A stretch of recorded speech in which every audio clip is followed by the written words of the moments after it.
There's a special kind of pride that you feel deep down inside, a strength that seems to thrive in Lima, Allen County.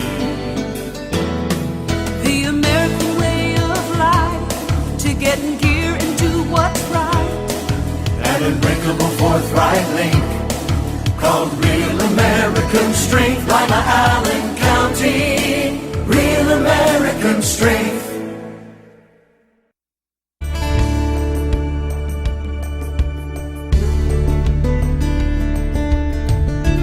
Keeping you up to date with what's happening in your community. Community Focus on GTV2. Thanks for joining us today on Community Focus. I'm Ann Decker. In the studio with us today is Lieutenant John Bishop. He is with the Lima Police Department. And we got through the first great big snow pretty well. We know there's going to be more coming because we're right in the middle of winter. We're going to talk parking restrictions. We're going to talk how to drive safely in the snow. Can you give some basic guidelines? I mean, when it does snow, where do we park so the plows can get down the street? That's a really great question. There are limits as far as by statutory in Lima. Mm-hmm. And once we reach a level of 4 inches of snow, if you're on a designated snow route, which there'll actually be a sign that says it's a snow route, you have to move your vehicle within 4 hours of reaching that 4-inch mark. Off the road? Off the road. Completely? Completely, so the plows can get down. Okay. If you're not on a designated snow route, you have to move within 12 hours of getting that 4 inches of snow. Okay. Now, Howard Elstra was in here last week, and he was talking about parking on the odd side of the street on odd days and the even side of the street on even days. How does that work? Just exactly like you said. It's that's a I don't even know how I want to say this. Well, if we do have 4 inches of snow, you want people off the streets. Correct. So when do they switch sides then? Under what conditions? I believe that's just under the normal. It doesn't necessarily have to be a snow route. Got it. Just the normal day. And the idea is obviously to be able to get the streets cleaned. As soon as we get the streets cleaned, I mean, once you've got that 4 inches of snow, once the plow's been down your street, and obviously it's not still snowing heavy where we're going to get right back to that, mm-hmm. Then you can park back on the street. The idea is just to be able to get the cars moved so we can make it safer for everyone. The last thing we want is big drifts and ditches across the road. Well, sure. And we all want our streets to be clean. Absolutely. And this is the way to do it. We go out on the roads after a big snow, and I know every single person out there thinks everybody else is the worst driver in the world.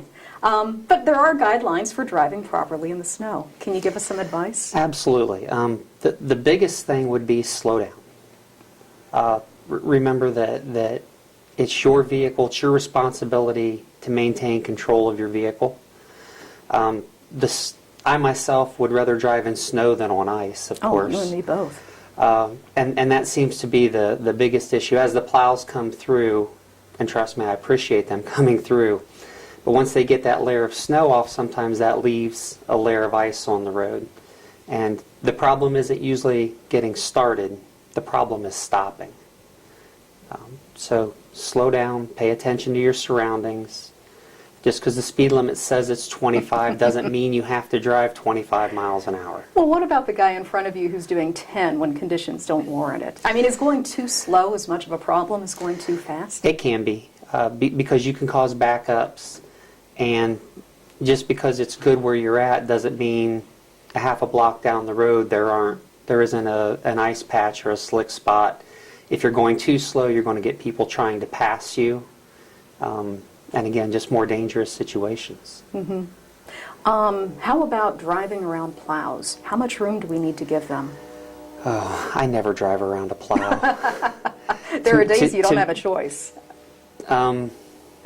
Obviously, you want to make sure that the rule of thumb would be the same as if you're going around a semi-tractor trailer.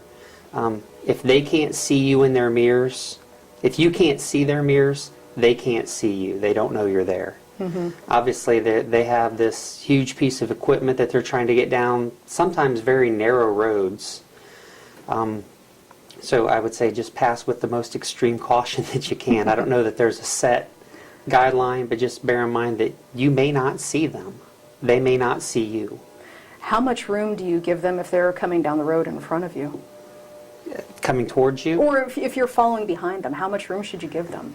I would say probably a little more than normal, you know, several car lengths. I usually try to give 4 or 5 seconds myself. Mm-hmm. Okay. Is there anything else we need to know about driving properly in the snow? Just be careful. Okay. Are you guys out looking for people when it snows to make sure they're driving safely? Absolutely. Our goal is to make sure everyone gets home safe. Okay. Well, it's good advice, and I appreciate you coming in today. Thank you. You're welcome. Lieutenant John Bishop from the Lima Police Department. When we come back, we'll get an update from the Chamber of Commerce right after this on GTV2. We're not doing well, Allen County. Almost 70% of our adults are overweight. And close to 40% of our children. We eat the wrong foods. We smoke too much. We don't exercise nearly enough. We can do better. We can do better. We can do better. Activate Allen County is working with schools, churches, businesses, and local government to influence policies that will help us all do better. We can do better for me. For me. For all of us. Join the effort to help Allen County do better by going to activateallencounty.com. Paid for with funding through a grant from the Centers for Disease Control and Prevention. Did you know that if you have information about someone who's committed a crime or know of someone who is wanted by any law enforcement agency, you can call Crime Stoppers and possibly be eligible for a cash reward of up to $1,000. All callers remain anonymous. Make the call that pays. Call Crime Stoppers at 419-229-STOP. Crime Stoppers! Crime Stoppers! Make the call and pays! Crime Stoppers! Help keep the youth of Lima safe by donating to Lima Safety City today. Hello, I'm Chuck Eichelberger from the Lima Noon Optimist Club. Safety City is a very important part of the Lima community. The Optimist Club is renovating Safety City and it needs your help. Donations can be made by going to the website limasafetycity.org. You can also send a donation to Lima Noon Optimist Club, P.O. Box 428, Lima, Ohio 45802. Help keep the youth of Lima safe by donating to Safety City today. Lima City Council has recently amended the city's vicious dog ordinance to deal with potential problems concerning dangerous dogs in the public. The ordinance is comprehensive. However, here are some key elements that all dog owners and their neighbors should be aware of. Any dog that is considered a breed of pit bull is considered a vicious dog regardless of its temperament. A vicious dog is any dog that attacks, bites, or causes injury to a person or domestic animal with or without provocation. Not under control of the owner, and secure with a muzzle and a leash of 6 feet or less in length, all vicious dogs must be confined when outside in a pen with a secured top and bottom, or with the sides of the pen embedded at least 1 foot deep into the ground. If you're a dog owner and have concerns about any dogs in your neighborhood, visit limapolicedepartment.com to find out more about the city's vicious dog ordinance. The fine for noncompliance is $150 per citation, and ignorance of the law is not a defense. If there's an emergency situation, call local law enforcement for immediate assistance. We're back on Community Focus, and Jacqueline Beckner is here right now. She is with the Lima-Allen County Chamber of Commerce, and you have an event coming up that virtually every business professional in town goes to, and that's your annual breakfast. That's right, that's right. It's coming up. It's actually the very end of the month, so January 31st, and we kick it off about 7:30 with a great breakfast, and there is about 400 to 500 of your closest Lima-Allen County friends there. So you'll have plenty of people to talk to, and we usually sell out the event. It's at the Veterans Memorial Civic and Convention Center, and basically it's an overview of the great things we've got going on with the Chamber and within our community. And we kind of recap a bit from what we have done the year prior, and then we do a little bit of visioning for this upcoming year.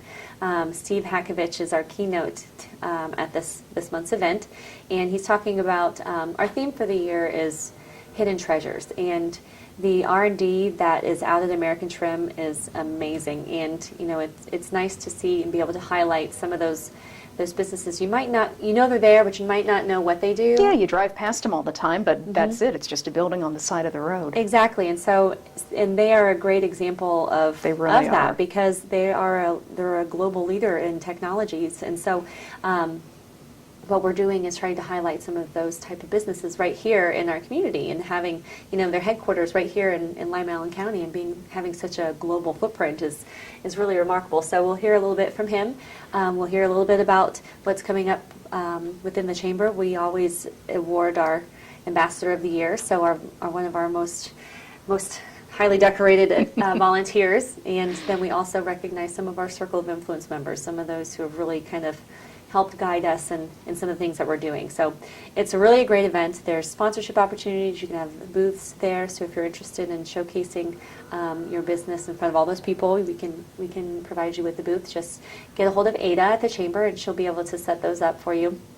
They all come at a little bit of a price, but she can work that out with you, and you can register online at limachamber.com. So be sure to get your tickets soon. So yeah, definitely. I know we always go, and it's a fabulous event. It is, and Ada has a lot of little trivia nuggets and little known tips and things. So make sure. So trivia is back this year? It is. Trivia is back. So keep an eye on the presentation throughout the breakfast, what's flashing on the screen, because they may come back. They may come back to you. And there will be a quiz. Yes, literally. What else is coming up at the chamber? The Lima Young Professionals have a couple things coming up. We're gearing up to kick off our Executive YP program, which we talked about a little bit previously, and we're working on getting started in the month of February. We're getting all of our mentors and participants lined up. So if you're interested in being a mentor, or if you're interested in participating in the program, please give me a call at the chamber. We would love, love, love to have you on board. And this is more of a leadership building for our young professionals, and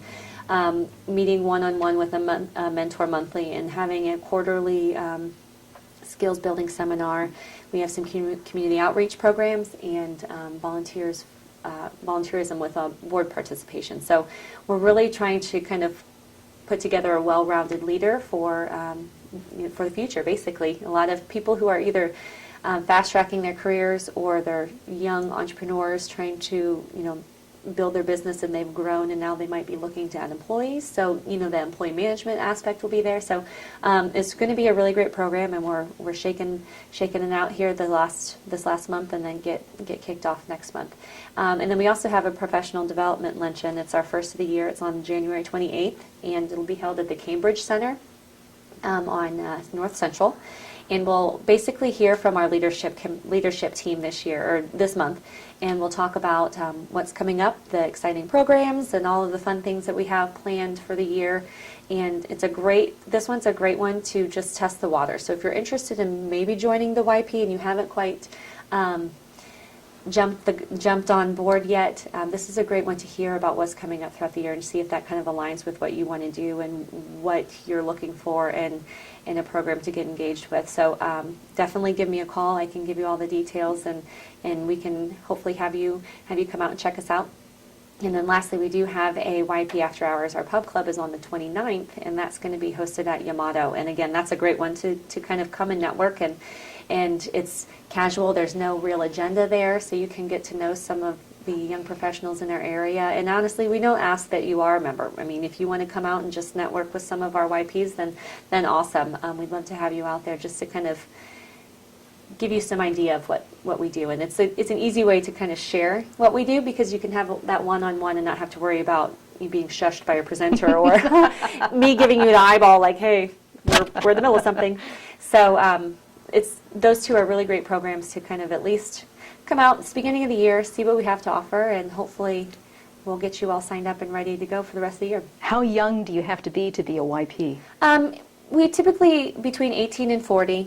There really is no cutoff age or starting point. We just ask. Obviously, we do have some pub clubs, so there's certain things that if you're a young professional that you might not be able to attend, but those are once a month. But our professional development luncheons, our EYP, we have community engagement programs, so we really have a lot for every type of professional in our area. All right.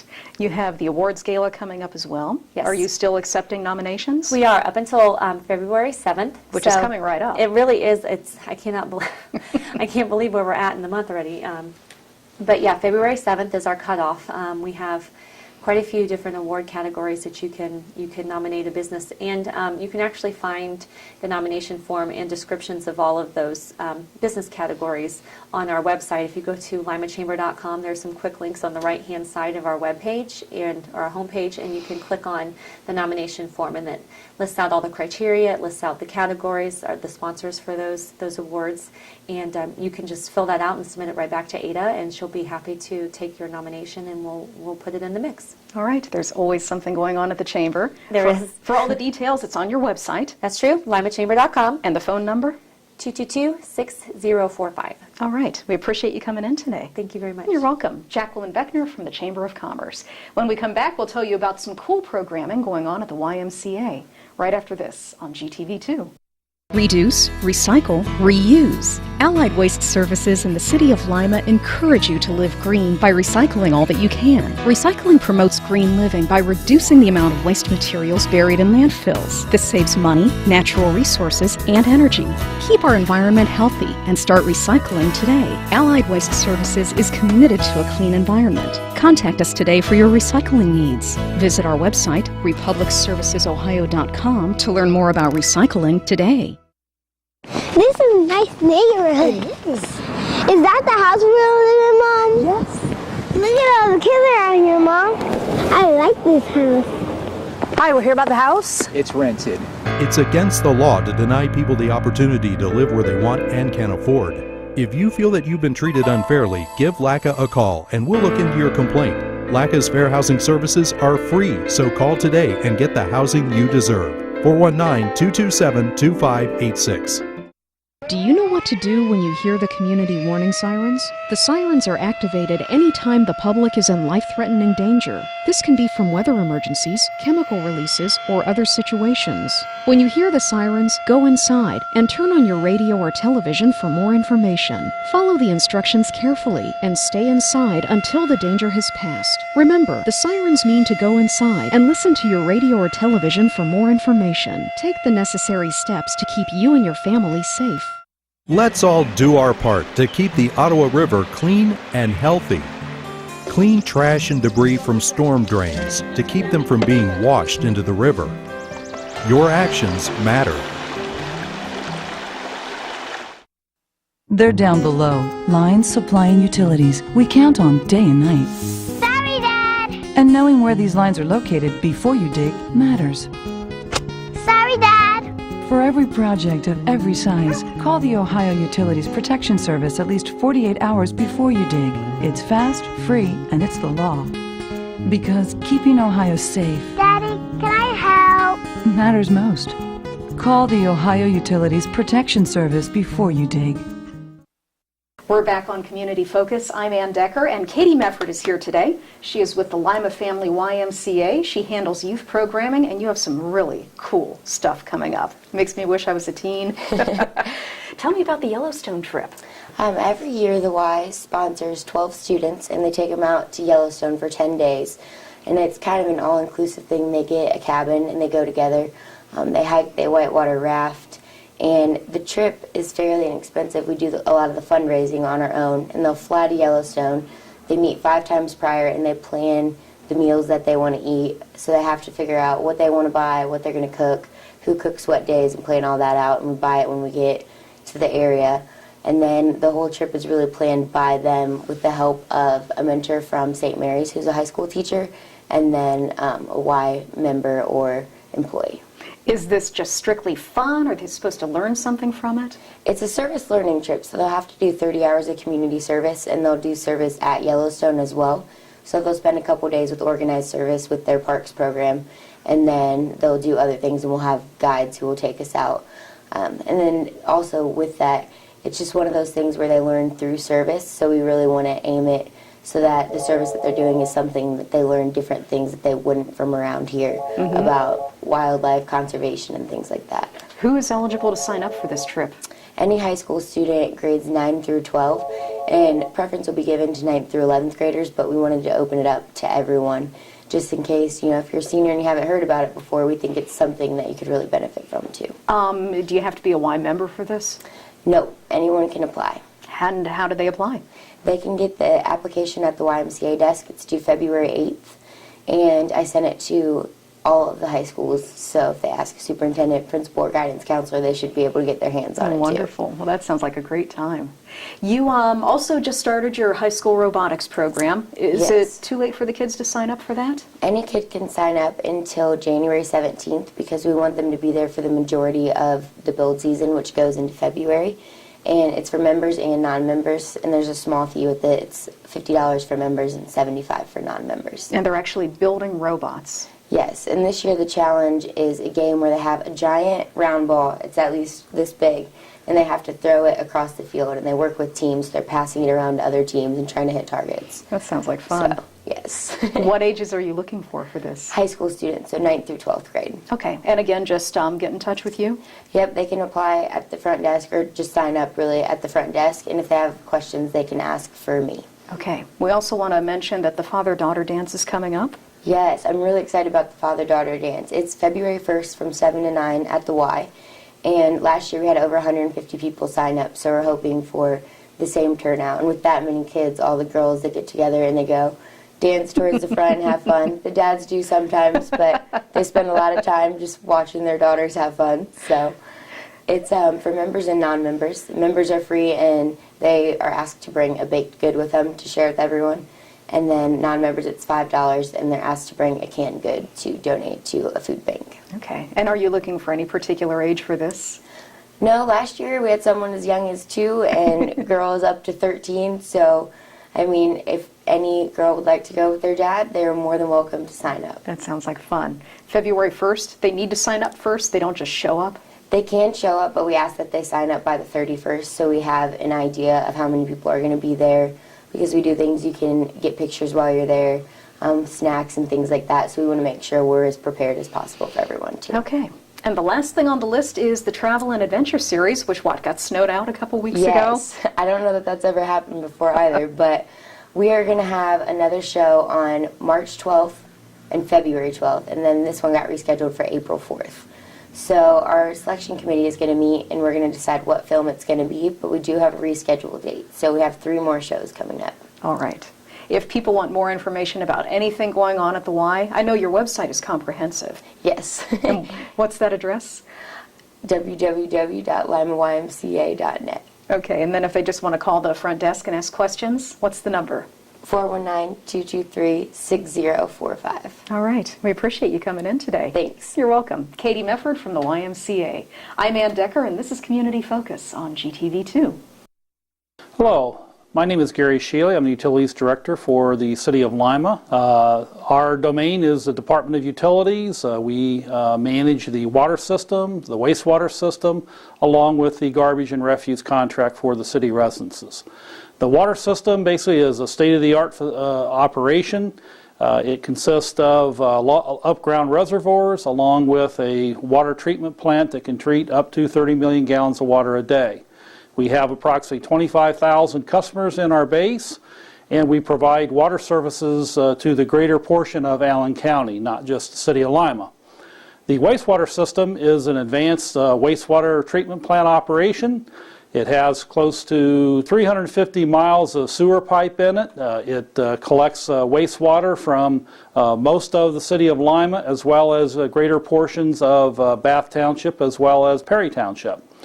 The garbage and refuse system, we have a contract with, at this point in time, it's Allied Waste Systems. We do contract that in 5-year increments, and we provide garbage and refuse service to single-family and duplex residential houses. The Utilities Department itself is approximately 100 employees. We have 5 operating divisions, those being the water treatment plant, the wastewater treatment plant, field services, our customer service division where we basically process and manage the bills and customer service, as well as the administrative division where we administrate the various contracts and services the city provides, along with a pretreatment program to manage industrial flows. We're not doing well, Allen County. Almost 70% of our adults are overweight. And close to 40% of our children. We eat the wrong foods. We smoke too much. We don't exercise nearly enough. We can do better. We can do better. We can do better. Activate Allen County is working with schools, churches, businesses, and local government to influence policies that will help us all do better. We can do better for me. For me. For all of us. Join the effort to help Allen County do better by going to activateallencounty.com. Paid for with funding through a grant from the Centers for Disease Control and Prevention. Tuesday morning, one of our favorite times, chance to check in with representatives of the city of Lima. Also, your chance to chime in at 224-1150. That's our local number to call. And if you're out of a near distance, toll free, 1-800-789-8255. This morning, we are welcomed by Lima City Police Chief Kevin Martin in studio with us. Chief, welcome aboard. Good morning, Mike. As always, it's good to be here. Great having you with us, and it is going to be an interesting day for the city, certainly, and also folks from the county, because as we've heard Jason Aldrich talk about throughout the morning, the Ohio Attorney General Mike DeWine is coming to town, and when the AG comes to town, almost by default, somebody like the Attorney General would be like your superior even, wouldn't he? Attorney General DeWine, although he would not be considered my chain of command, that certainly does have a lot of legal authority within the state of Ohio. Right, because you're in a different entity, certainly, in specifically the city of Lima. But let's put it this way, if the AG calls, you're probably going to take that call.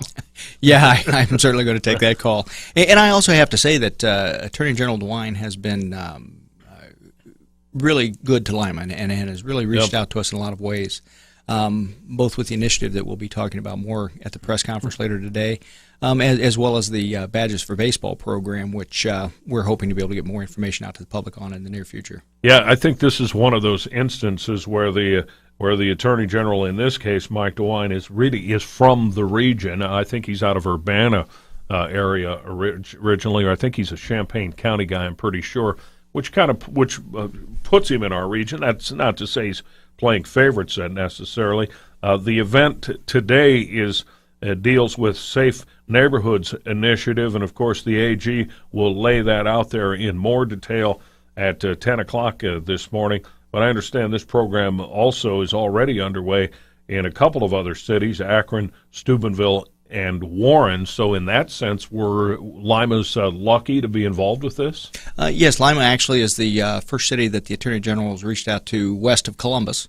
And so it's an opportunity for us to just even more improve upon the collaboration and the cooperation that has been growing in the last several years.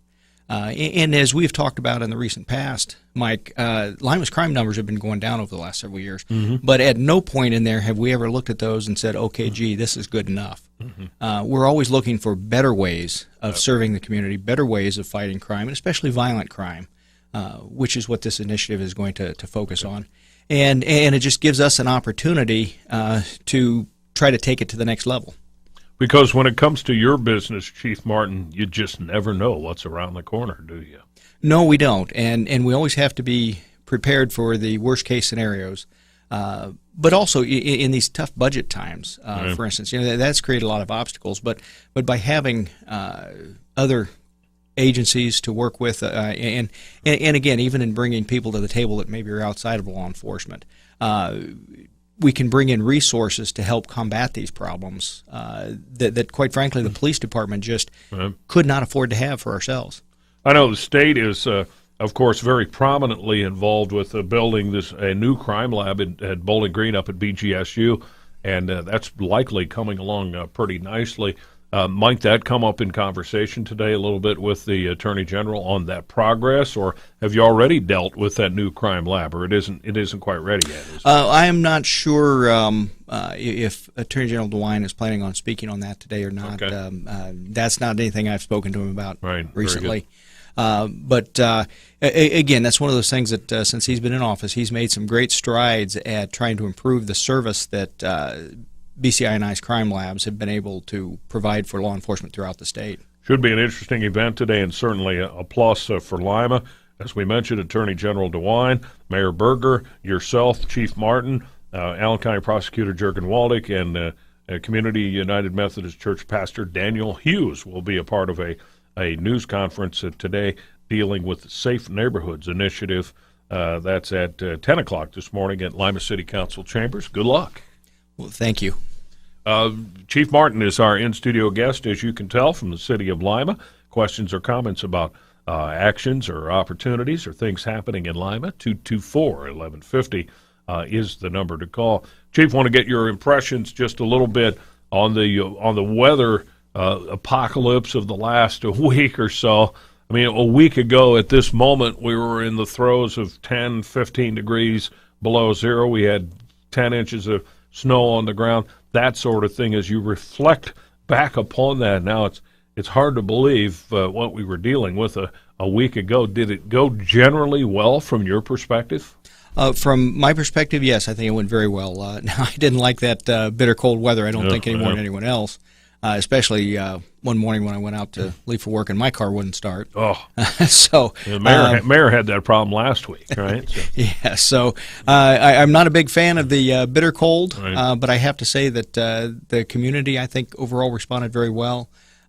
Certainly, there was a very tragic situation with the one gentleman who passed, and that should serve as a reminder to all of us that during inclement weather conditions, we need to be checking on our neighbors. We need to be looking in on our family and friends and neighbors and looking out for each other, basically. Yeah, if you have even just some suspicion that there might be a problem, I don't mean necessarily a legal problem, but there might be a problem with an individual or a couple of maybe elderly individuals somewhere, if you yourself aren't inclined either to approach that residence or be a part of it, surely the Lima Police would entertain that sort of a call, right? Yes, we sometimes get those calls where somebody's concerned about the welfare of a neighbor or a family member, and we do follow up on those calls, and we will go out to the residents and try to check to make sure that everything's okay. And if it's not okay, then we try to get the appropriate agencies to respond.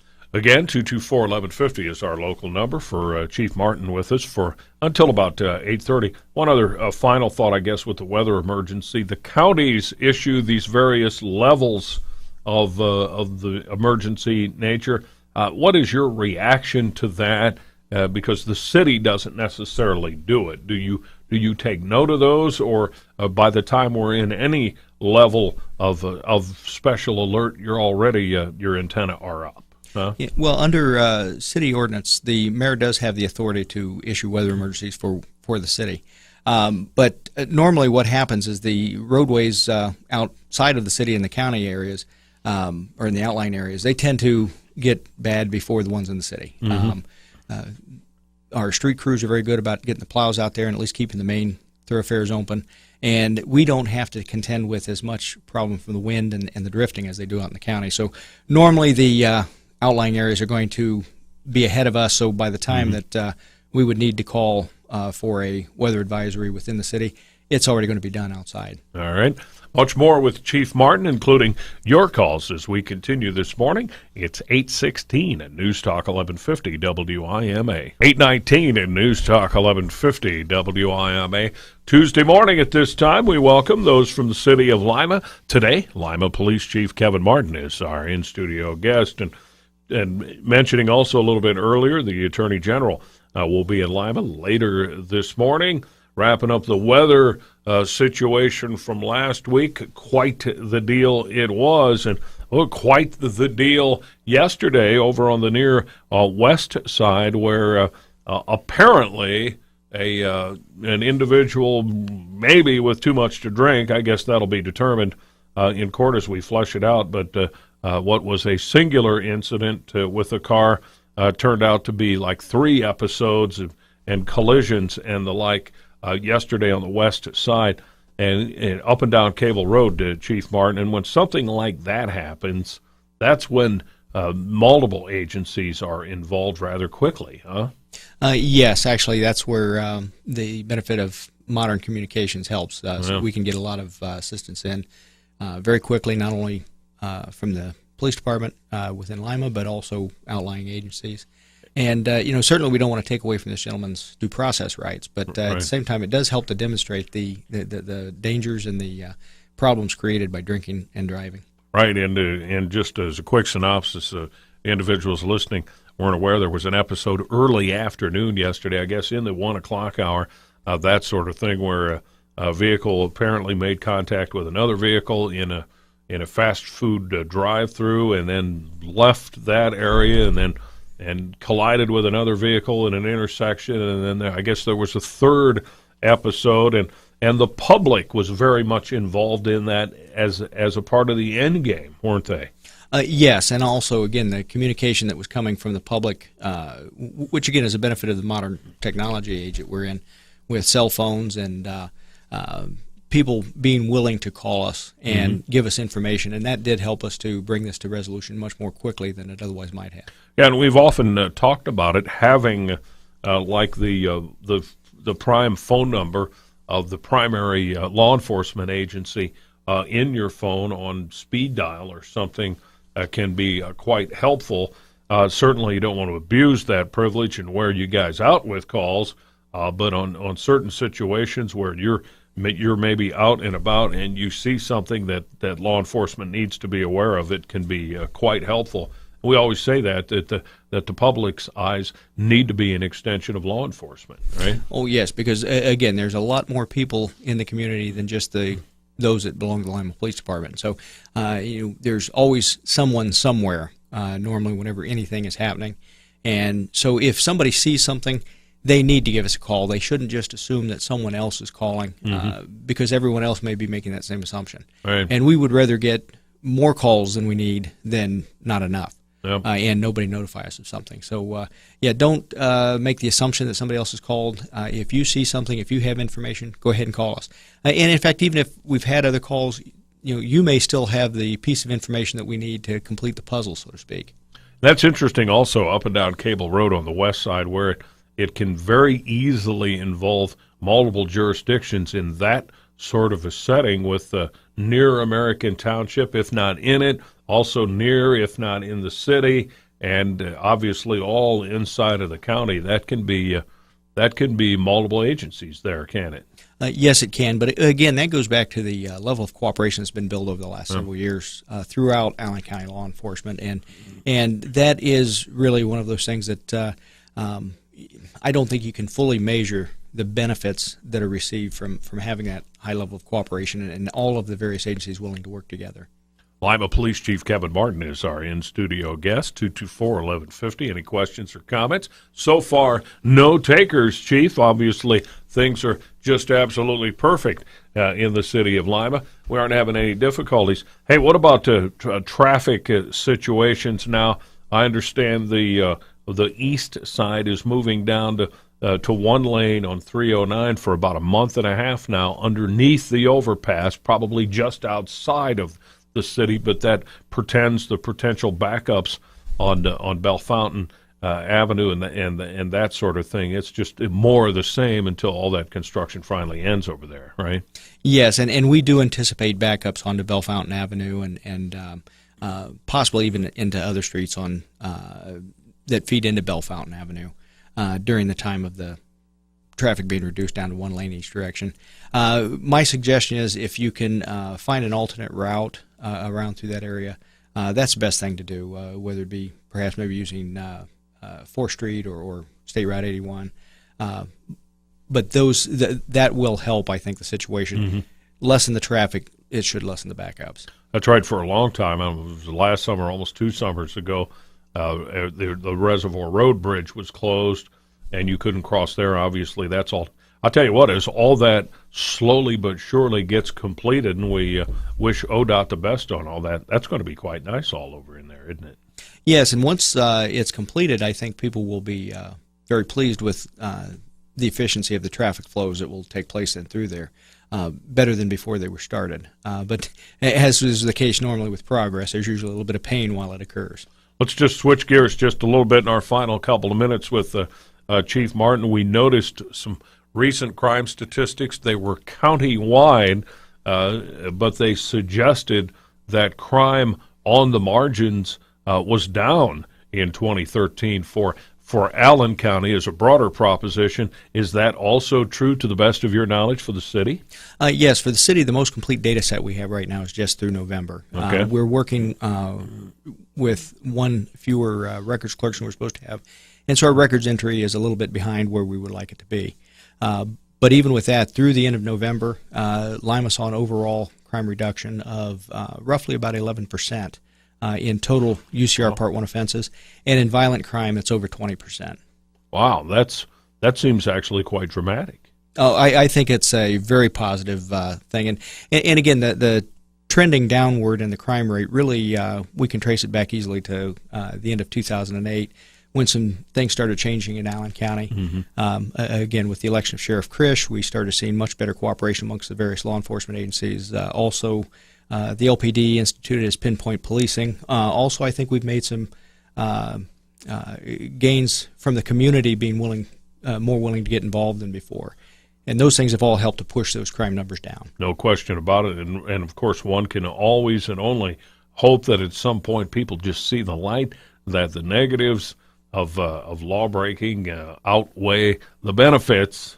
Hence, probably I'm not going to do that. Granted, it would be preferred you don't do it because it's the right thing to do. But whatever your motivation is for not breaking the law, I guess we'll take it. That's absolutely right. I guess I'm not going to question why somebody's not breaking the law and why they're obeying it. I'm just going to be grateful that they are. Also, as a general thought, Chief, as we enter 2014, are you comfortable with where you're at for the moment in terms of equipment and manpower for the new year, or are there some general needs that you're concerned about? Well, there's always resources we would like to have that, quite frankly, our community just cannot afford. We would like to have additional staffing. We would like to have additional equipment. But I have to say that the mayor and the Lima City Council have always been very, very good about keeping the Lima Police Department as a priority in the budgeting process. And though we don't have everything that we would like to have, certainly we have adequate resources, and especially when working with other agencies like we've been striving to do. We've got enough that, again, those crime numbers are coming down. Things are going in the right direction, and I believe we can keep them going in that direction. Have you gotten any impression at all with some of the new traffic lights and some of that have been instituted, not suggesting the older lights were either ineffective or dangerous by any means, but the new lights have allowed for a better lighting with the LED. Have you had any feedback on that at all, or not necessarily? I've not gotten any feedback, but my own observation is certainly I think they're more effective. Bad guys don't like being out in the light where they're going to be seen doing the bad things. So the more lighting, the better it is. And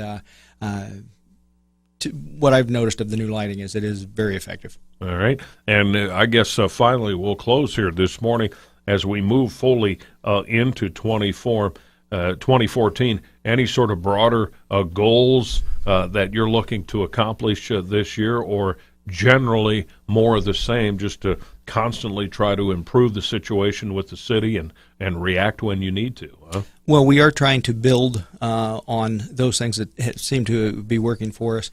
And one case in point would be better use of social media. We've been very pleased with how effective that's been, and not only allowing us to better communicate our message with the public, but the public being able to give us information and helping us to solve crimes more quickly and getting people in custody more quickly. And so we are looking at ways that we can possibly expand that and build upon that. Lima Police Chief Kevin Martin with us this morning, getting set for a 10 o'clock news conference. The appearance of the Ohio Attorney General Mike DeWine will be at City Council chambers, along with the mayor and county prosecutor and church pastor from the United Methodist Church, Pastor Daniel Hughes, talking all about this Safe Neighborhood Initiative for the city of Lima. It's already underway in Akron, Steubenville, and Warren. So that should be an interesting event today. We look forward to hearing more about that. And Chief Martin, we wish you luck today, and thanks for coming in. Thank you, Mike. The news is next. It's 8:30.